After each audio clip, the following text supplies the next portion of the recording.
Hello, എന്തൊക്കെയുണ്ട് വിശേഷം? എല്ലാവരും സുഖമായിരിക്കുന്നു. 2 ദിവസമായിട്ട് വീഡിയോ ഒന്നും ശരിക്കിടാൻ പറ്റിയില്ല. ഞാൻ ഇന്ന് കണ്ണൂരേക്ക് ഒരു യാത്ര പോകാൻ വേണ്ടിയിട്ടാണ്.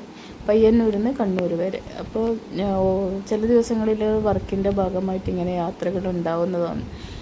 അപ്പോൾ നമ്മുടെ ജീവിതം തന്നെ ശരിക്കും ഒരു യാത്രയല്ലേ അല്ലേ?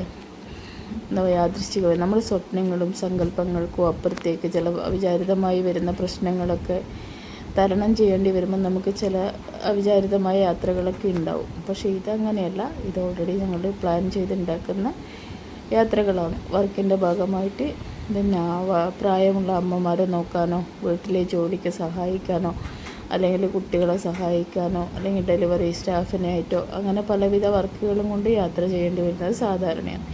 അങ്ങനെ രാവിലെ പോയി കണ്ണൂർ സ്റ്റാഫിനെ അവരെ വീട്ടിലെത്തിച്ചു കൊടുത്ത് തിരിച്ച് പയ്യന്നൂരേക്ക് തന്നെ വന്നു. സ്റ്റാഫിൻ്റെ കൂടെ യാത്ര ചെയ്യാൻ നല്ലൊരു രസകരമായ യാത്രയാണ് ഉണ്ടാവുക.